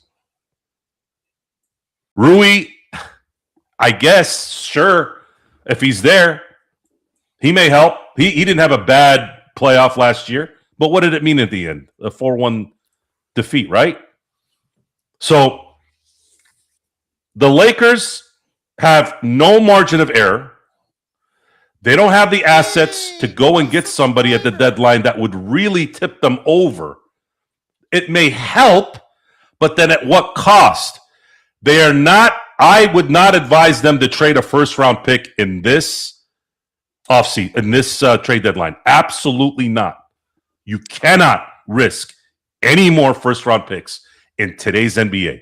It's over. That day is over. The only way you would do it is if some miracle happens and some star wants to come to LA, or some player like a Trey Murphy. They're like, all right, we'll give you Trey Murphy. Give us a first pick and give us some expiring contracts. Draft day, Lakers have for just one day only 3 number ones. So if a star becomes available, Joe, it would have to be on draft. And that's fine. However, you guys have heard me say this. Are you really going to risk being that team again that's top heavy with no depth when you can just wait one more year? Because I feel very confident. I'm pretty confident that one of the 3 names I've named that have an option, the 3 stars that I have on my book, 3 stars that have the option to opt out at the end of the 2027 season. That is Giannis Antetokounmpo. Did I say that right? That's the first time I said it when I'm in the zone. Antetokounmpo. Antetokounmpo? Okay, Giannis. Giannis. To say Giannis. Jokic, and Mitchell. Hey, Joe, can I tell you something? A lot of people have said that Luka would never come to the Lakers. And I'm not saying I was out here saying Luka would come to the Lakers, but jokingly you would say it, right? If it can happen, it can happen with Giannis. I'm going to be honest. Again, the only way it can happen is if a Giannis is just like the Anthony Davis situation, demands it. He's like, yo, I want to be in LA and only LA. And Milwaukee, you better make it happen. And now Milwaukee's got their hands tied because now they can't really do anything. I mean, they have to do right by Giannis, everything that he's brought to them. So, hey, I just want to say it's not out of the realm. So, well, here's the thing. There was no way. There was no way he was likely going. He loved Dallas, so he wasn't going to come as a free agent. There was never ever any thought of doing that, right? The trade that happened is still a bigger miracle, even for sure. What? So Luka Doncic. I would say the lesson learned there is never say never. Real shit. But I'm not going to sit here and say, oh my God, we're always going to be wrong. No, that shit does not happen. That is a miracle. That is a lottery winner. However, when you get into the more detail, when you're not back again to letting the noise dictate what was going on, we have seen evidence, being basketball people, we have seen evidence about that organization treating Luka a certain way. A grown-ass man. Can't drink. A grown-ass man, Michael Finley, taking a beer out of the guy that just sent you to the finals. He should be if a grown-ass man, and that's the thing with Luka that I do absolutely appreciate about him. He's actually a nice man. He's a good dude. That's why him and LeBron aren't clashing, because he's a good guy. He can make it work. He's like Magic, but with a little bit more intensity, right? Magic was intense, but it was more, like with a smile, right? Composure, yeah. So if a grown-ass man, me, try to take a beer away from me, I would have Stone Cold Steve Austin his ass. I'm like, what the fuck are you doing? You want me to stunner your ass right now? Give my fucking beer back. The stunner, not the stunner. I think I would have let go of the can anyway. So my hands are pretty hard grip. I've had some people hit me a few times when they're trying to get the thing out of my hand. I don't know. I guess I hold shit pretty tight anyways naturally. But the point is, these guys had evidence. We've seen visual evidence of that organization not liking Luka Doncic. But they guessed wrong. They fucked up. But they got Cooper Flagg, so I guess they didn't fuck up too much. No, you lost Luka, brother. You fucked up big time. Cooper's going to be good, but imagine if they didn't, though. Imagine if they were picking 6th. Man, right? It'd be much worse over there. Cooper Flagg saved Dallas. Because Cooper Flagg is, in my view, because a lot of my friends kept asking me for comps. I'm like, I don't really know how to comp him. And then I started looking at his game a little bit more in the NBA. Obviously, you saw it, at Duke a little bit, but not really, because you never know about in college. College is too team oriented. The jump is so big, you can't. It's hard. So I said, okay, here's my comp. And watching him play the first couple months, I said he's kind of a level below Derrick Rose. God, Derrick Rose. Yeah. What do you Like mean? the way his body, it's very springy, but not close to Derrick Rose. Derrick Rose is freakish athlete. Insane. He had Harold Miner hops. Harold Miner just sucked at everything else. If you guys remember who Harold Miner was.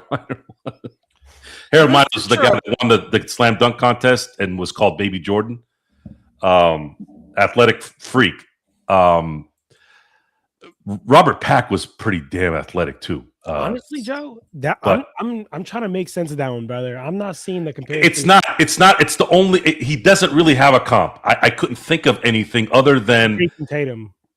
I think Jason Tatum. I think Jason Tatum is as athletic as Cooper Flag will be, or is. I mean, he can hit a whole nother level, but I think that's a solid comp. I'm not saying he's Derrick Rose. Scottie Pippen. That's a great comp for him right there. I don't think he's Scottie Pippen anywhere close to Scottie Pippen. Scottie Pippen glides.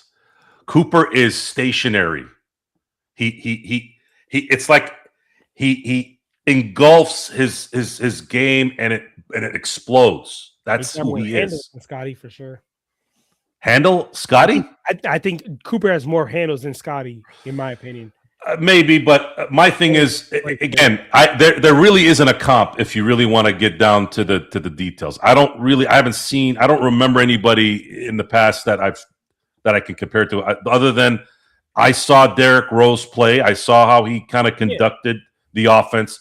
It's similar, but I'm not comparing him to Derrick Rose, because Derrick Rose, when he was on, was nasty, really nasty. Spin move, back scratcher, and dunk on your ass. that shit. When he would take the ball around, like that shit was crazy. I used to always wonder, he's going to break his wrists if he keeps dunking like that, right? I used to, Joe. I remember being like a kid. Like I think I was like 13 or whatnot at the time.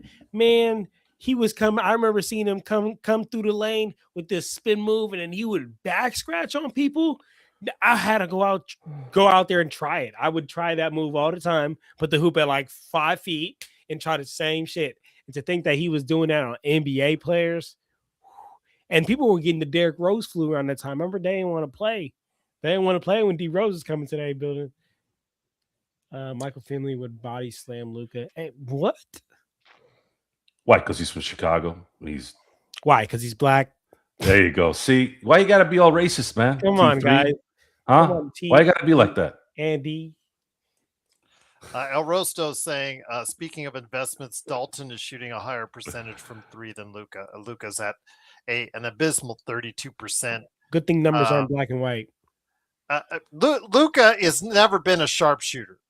He is 35 for his career, thereabouts. That's not good at all. That's exceedingly average. And to this year, he has not found it from deep on a consistent basis. I'll just say this: Dalton, who is a terrible defender and doesn't do a whole lot else. He doesn't play make. He doesn't make his teammates better. He doesn't average a high amount of rebounds or assists. That's what he's supposed to do, is come in and hit shots.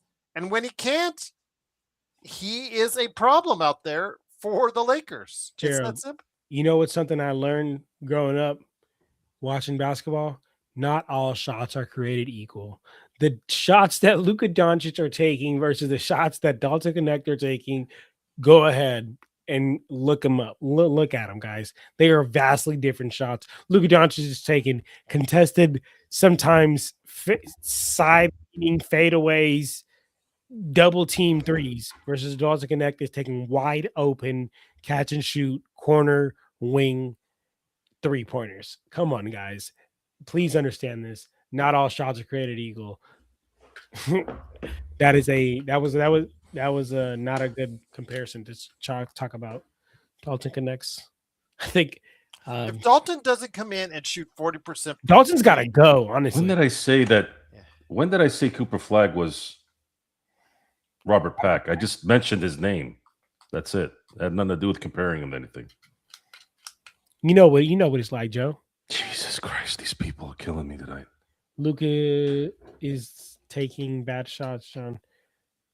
I don't know if it's a bad shot though. When you lead the Luka league does in take some scoring, bad shots. he I does will take some give bad him. shots. But He when does you lead the league in scoring, it's kind of hard to tell somebody that you're taking a bad shot, unless it's like a gruesome shot, like you're triple teamed. But I'm gonna be honest with you guys, it's very hard to tell the player that's leading the entire NBA in scoring. Yo, that's a bad So what shot. do you want? You want Marcus Smart to take those shots? That's How what I'm about LeBron? saying, right? And that's kind of how I feel. Remember when Kobe used to shoot? I mean, RIP Kobe, but I feel like throughout his career, he's always shot a lot. But remember around the time when they were asking him, like, yo, you have like the most misses like of all time, or they were saying something crazy. Remember, he was like, well, good thing I'm a shooting guard, right? He's supposed to get him up. And you know what? At the time, who else was gonna take him?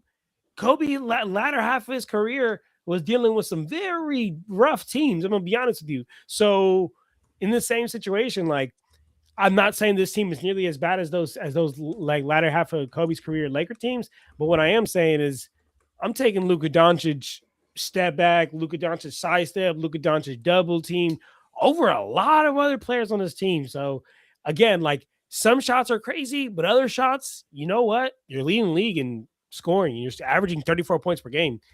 I can't tell you that's a bad shot. Like those two shots he hit today when he was just like fading, like those two bad in the fourth quarter, those back-to-back threes. That like, you can't say that's a bad shot if it goes in. Sometimes Nick T. Again, Nick T. is really not on the Luka train. He says, come on, John, about Luka averaging 25 points. Share the ball a little more. Again, I do think he needs to make some better decisions at times. He does fall in love with the three-pointer too much. He does the ones that he takes those step backs when there's 20 seconds left on the shot clock. You could say to him, hey, you might want to look for a better shot. You'll just I used to hear this shit with Kobe too, by the way. Yeah, but again, guys, But you get what you get when it comes to Luka. Nick T, That's who he is. Nick T, I love and appreciate the fact that you here and like I don't appreciate any of it. So okay, hold on. Well, I appreciate it because he's here. So Nick T, I appreciate you here. But look, what I'll say is this: if you're a Lakers fan, would you rather have Luka Doncic shoot the ball more, or DeAndre Ayton, or whoever you want, a Dalton Connect? It just simply comes down to that, man. I mean, I want Luka. I want my better player taking the better shot. I mean, it's more of a chance to go in. You're right. He's not Stephen Curry. He's Luka Doncic, arguably better. not as a shooter, but as a player, I might take Luka, honestly. All right.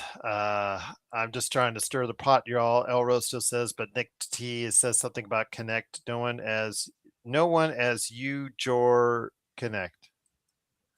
I don't think that's the English language, but okay. That's Nick T. Maybe the next comment.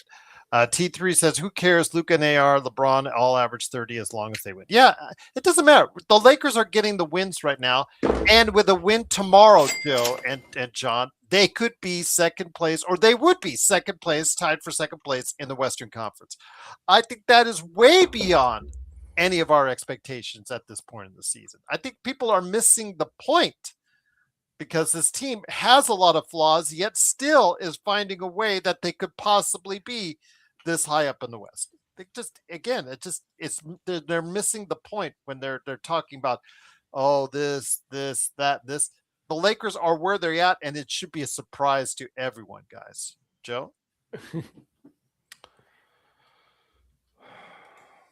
I like that trade, though, DBSH, but then the real world stepped in. Let's do it. DBSH trade override on. They have to accept a trade. Yeah, it's like a little setting within 2K. I'm sure you could do it in real life too, right? 2K is like real life, right? Connect for Trey Murphy. I'm thinking more of Connect for Giannis.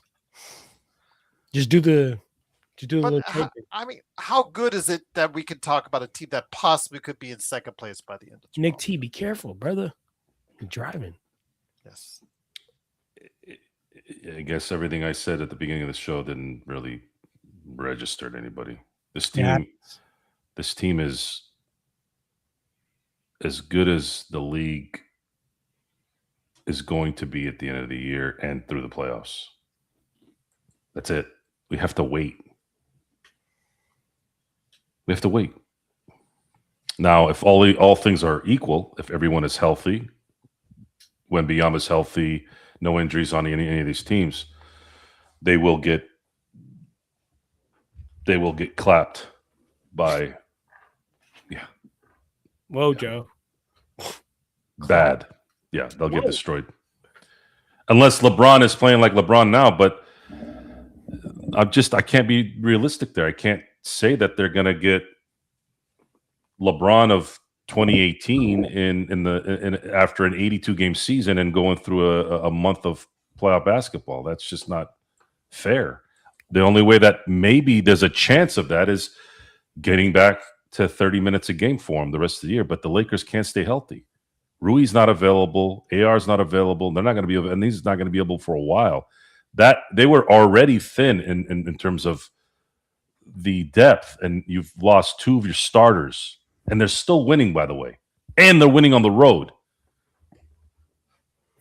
So it's nice, but I don't know. I don't know how it's going to be when it matters. I don't know yet. I have to see how things play out.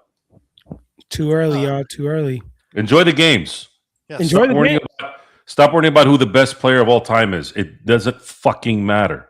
Joe, they got to get to a point where they could just appreciate. I want to be the best team ever. And being the best team ever means the Lakers need to win 2 more championships so they can pass the green turds. Dab me up, Joe. Come on, man. What matters? No, real talk, man. Yeah, guys. Fudge trying to be greatest of all time. Let's be the greatest team of all time.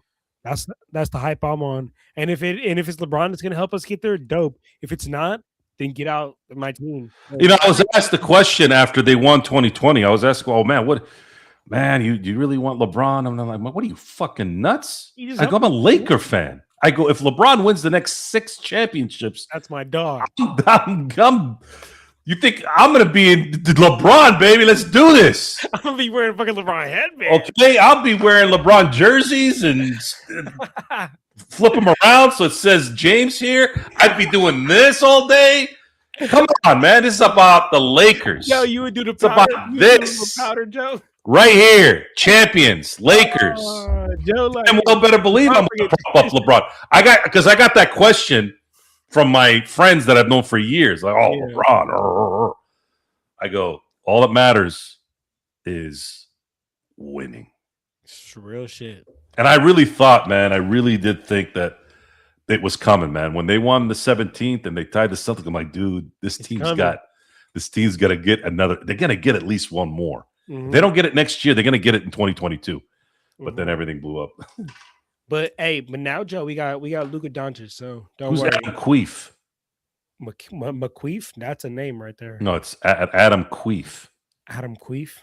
Yeah. Who's that? Somebody in the chat? Yeah, his name is Blob Ross. Blob Ross. I know Bob Adam Ross. Keefe. Bob Ross. That's some. Who the fuck is Adam Keefe? You know who Bob Ross is? I know who Bob Ross is. That's some classic. Like when you're in college, just get like loaded and you just watch some Bob Ross in your dorm. Who's Adam Keefe?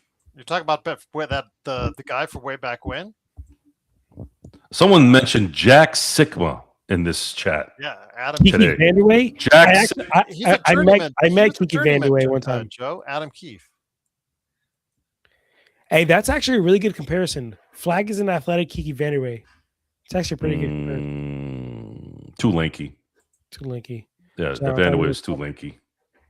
Bro, come on, Nick T. Nick T, I hope you were here for my rant earlier. I went on a rant on Jake LaRavia and talked about just the fact that he's just not fucking confident. He goes from one game scoring 24 to the next game shooting as many shots as a two-way player in Nick Smith Jr. And mind you, he played 34 fucking minutes. Nick Smith Jr. played 9, and they both shot the same amount of three-pointers. And one's supposed to be a three-point shooter. The other one is a two-way player. SB said, "I'm Bob Ross." Do you really? Let me see your painting. Oh, Adam Keefe. Oh, I know what they're doing. Okay, that's what makes sense. Okay, sorry, I was all over the place on that one. He was a journeyman forward. Well, I knew who he was, but I was wondering why they said Adam Keefe. Adam Keefe. Let me look up who Adam Keefe is. He's a journeyman forward. He's your typical Utah Jazz player. Okay. Did I was gonna say something funny. He played for 3 different teams in the NBA. But yeah, But he's known for playing for the Jazz. Yeah. Okay. Well, shoot. Shout out to Adam Queef. All right. He is Keith Van Horn, Cooper Flag. Van Horn didn't stay on the trajectory. Oh my gosh. I'm sorry. Keith Van Horn didn't have the hops. I would have lit this guy up in school if I was in school with this guy. Keith Van Horn. I would have been like, "What's up, Adam Queef?" No. He's better than Keith Van Horn. Especially, yeah. Oh, Flag. Oh, yeah. It's hard. Guys, come on. If I was in school, I would have been I always wonder how different Jersey had, if Jersey had gotten the first pick in 97 and had they picked Kobe in 96, imagine Kobe and Duncan in Jersey.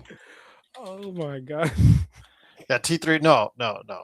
I remember Keith Van Horn. Keith Van Horn never reached the heights that Cooper Flag has already hit. And that was before the knee issues.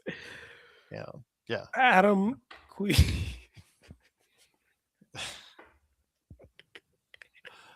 Is that not fucking hilarious, guys? I am like uncontrolled. It's the word, the word queef, even though it is a funny thing. Imagine this guy was in your elementary school. But seriously, the word is funny. Queef. Guy would have probably hated me. He probably would have. This is funny too. I've never heard it in real time, but I've heard stories about it. Yeah. Craig, I can never separate John Kokek and Joe Klein. Kokek, you could call him Kokek. That's pretty much how he plays. Those guys, although Kokek got that big, huge salary too. How about Joe McIlvaine? Speaking of Sean Kemp, Seattle paid him over the more money than they were paying. That's right. One of the worst free agent signings in history, outside of the Lakers with Dang and Mozgov. That McIlvaine is that was a bad one by the Wizards. Well, the Bullets at that time, but I think it was by the Wizards. Yeah, so absolutely just terrible. But I think we're going to go ahead and head on out, Joe, because tomorrow we got the San Antonio Spurs. Again, Lakers win, they're in second place with the Spurs. They lose, they could fall down as far as 6. So again, and we're not delusions of grandeur here, but like you said, Joe, anything can happen. Anything can happen. Gets closer to April. Lakers somewhere second and third, hanging around there. Something happens to SGA. Something happens. Yeah. You never know. Play it out. See what happens. Maybe you'll get lucky. All right. I see a young lady tired. I think she's ready. Is she feeling better, John? Yes, baby. Let them know how you feeling. Are you feeling better? Yeah. Oh, that's good. That's good. You were breaking Daddy's heart earlier this week. So She was. Yes, she's getting ready to go to sleep. So. Oh, now you guys are just bringing it. Randy Brewer. Yes, 7'3". Man, what if not that guy? But he was stiff. He could not move. Randy Brewer could not move. Greg Kite couldn't move. But Greg Kite could elbow you. Greg Kite looked exactly like a Greg Kite would look too, by the way. That's true. If there ever was a Greg Kite and a face that you didn't see, it would look exactly like you would think. Yes. Add some bandages, though, because he always got himself hurt. Wonder how. That's very accidental prone. Bad food, bad diet. Elbowing you in the face. Yeah. Tim Kempton. Yeah, he was, you guys are naming a lot of names before my time. Yes. Dude, this was time when I wasn't even grown yet. Is he still on the Phoenix Suns broadcast team? I don't know. Greg Kite? No, Kempton. Oh, I don't know. But yeah, Drip Show. Stefan is trying to get a hold of you. If you don't want to put your email address out there, just send it to me, LakersFastBreak@yahoo.com, and I will forward a DM privately to him. But he has an idea, Drip Show. He wants to run by you. Trying to get you some work, man. Trying to get you some cash. Cashola. Chuck Nevitt and Greg Kite looked identical. Dave Corzine, that's right. Oh, you know what? My favorite player from the Bulls around that time was Jawan Oldham. I'm gonna be honest, guys. These names are all just Has to be copyright free. Oh, okay. Because Stefan, they're all white, John. has That's to be why. copyright free. That actually makes perfect sense. The age does not matter. If they were just black and that old, White. Just say white. Yeah. I remember Jawan Oldham. That guy, before his knees went, man, that guy could actually touch the top of the backboard. I actually saw him block a shot where the height was going to the top of the backboard, and he blocked it. And it's just like, dang.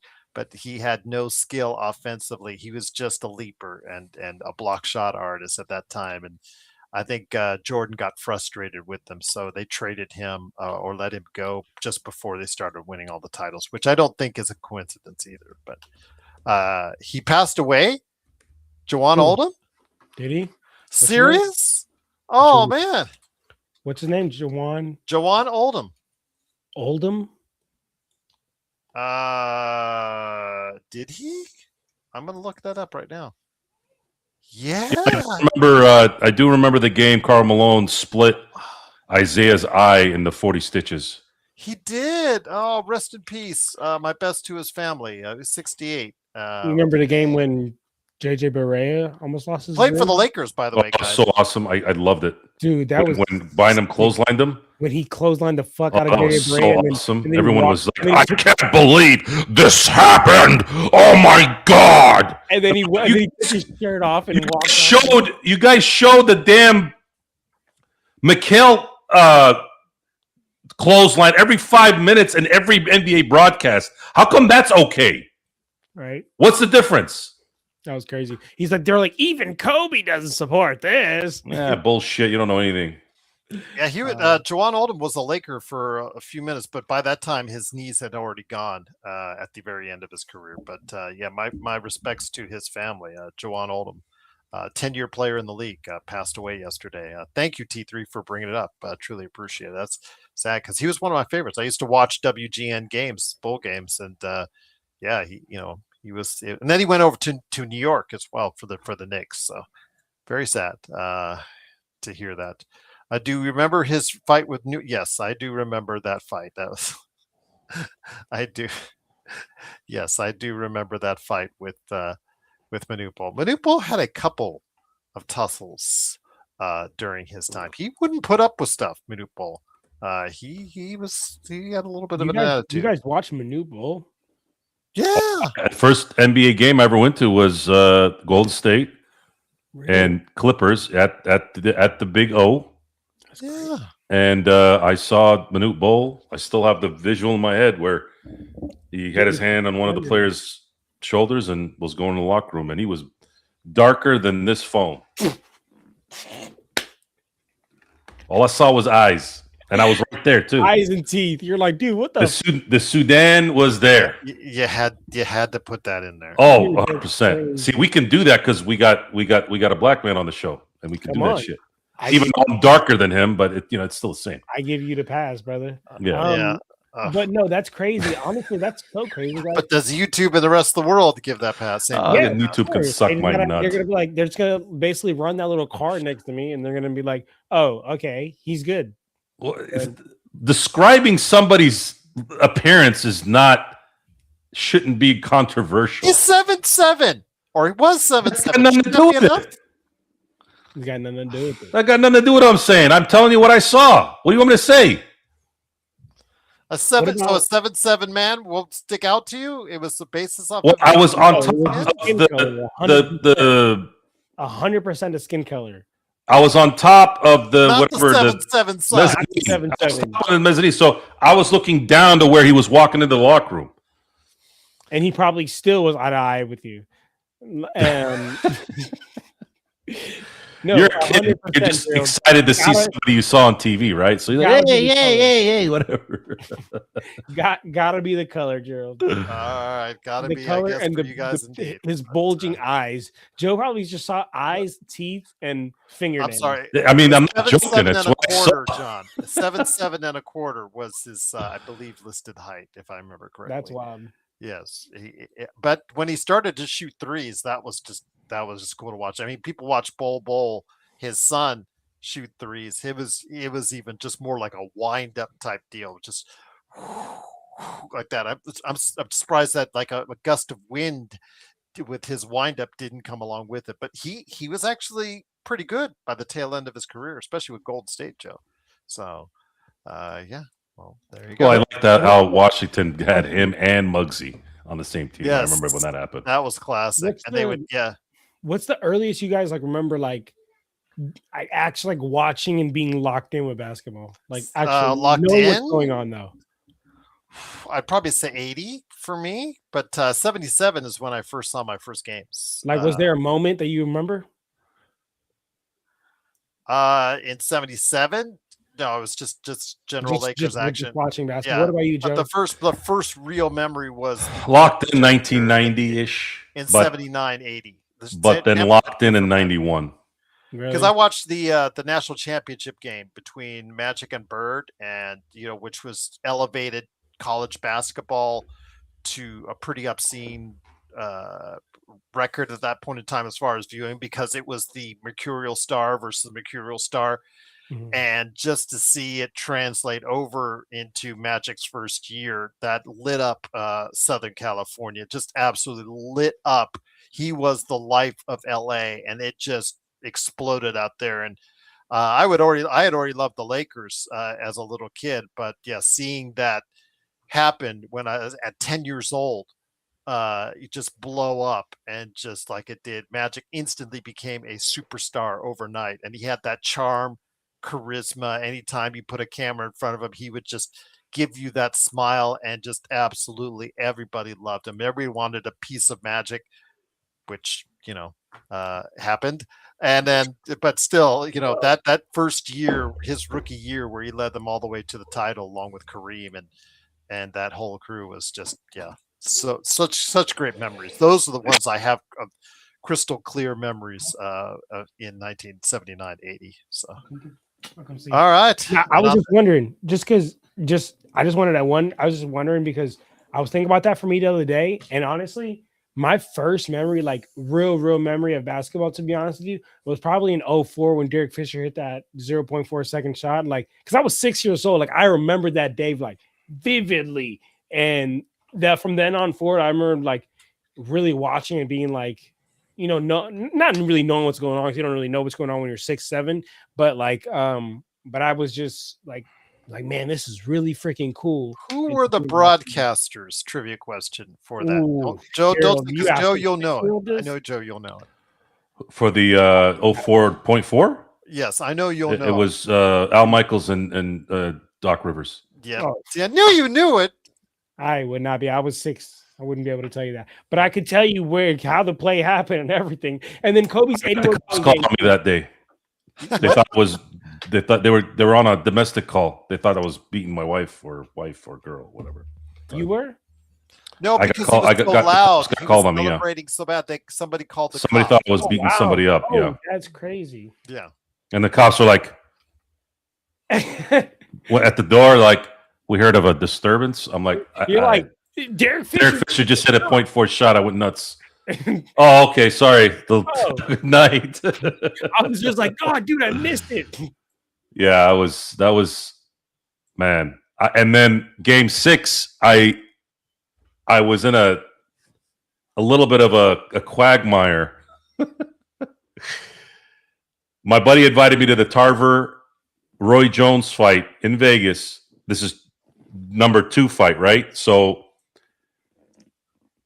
for those of you that don't remember, Roy Jones Jr. was Floyd Mayweather times 10. Like, he was unbeatable, right? And Tarver lost a controversial fight in the first one, and I went to the second one, and Tarver knocked his ass out, and it was one of the greatest sports events I've ever been to. It was nuts, and it was right around when Game 6 was playing, so I missed a little bit of the game, but the fight finished quick enough to where I was able to get out and watch the last quarter. That was the game they beat San Antonio in 6, and at that time, when you beat San Antonio or if San Antonio beat the Lakers, you were going to win the championship. So I was elated. It was one of the greatest nights I ever had. That's cool. So I'm going to put this one up before we head on out. Isaac, I'm just going to say this. He says, would you want Wiggins and Jaquez? Check this idea. Heat get Giannis and Gabe. Lakers get Wiggins and Jaquez, Jaime Jaquez Jr. Bucks get Rui, Connect, and Bam, and a first-round pick for the Lakers. So we give. Let me get this straight. We give up our only first-round pick so that the Heat can get Giannis Antetokounmpo. What am I missing here? I would do that trade if we don't give up a first. Yes, but the thing is, a first half would have to go somewhere if Giannis is involved. That would have to be a first-round pick that Miami gives because they're getting the prize. Yeah. We would be the facilitator where we get Wiggins' money off Miami, and then we get something in return, which is Triple J, which is a good thing. Wiggins solves a lot of our perimeter defense. We get rid of that dead weight in Gabe. Yeah. Hey, I'd make that trade in a heartbeat minus the first-round pick. Yeah, as Joe said earlier, you don't give up the first-round pick. Plus, you're giving up a first-round pick to help Pat Riley get. Okay, I'll do it if it's protected in the lottery. How about that? I wouldn't. I'm not giving up a first round to help them get. I'm just saying you solidify your depth and you have a perimeter defender now and you drop somebody's dead weight. I think it's a good trade. I don't. Minus the first round pick. I'm not giving up a first. If you get to get Giannis, if the Lakers end up getting Giannis out of it, that's a different story. But I'm not doing it to help Miami get Giannis. I wouldn't do that. That to me, it doesn't work. Doesn't compute. A first round from us, Miami doesn't give up a first rounder, and they get Giannis. That's gonna be as they're gonna hear about it like Dallas heard about it. Yeah, Dallas heard about Luka. But you only got one first round pick for Luka. Yeah. Hey guys, what a great night. I'm gonna be honest. I love when I have a good laugh like that. That Adam Queef thing had me rolling earlier. But anyway. All right. We're going to let you put that young lady to bed. But, Joe, send us home, my friend, because tomorrow is the San Antonio. Thank you for being here tonight. The Lakers win tonight. Beat New Orleans in New Orleans for their 23rd win. They are now 23-11. Have a very good morning, good afternoon, and good evening. We'll see you tomorrow for the San Antonio game on the back end of a back-to-back. And until next time, we'll see you next time.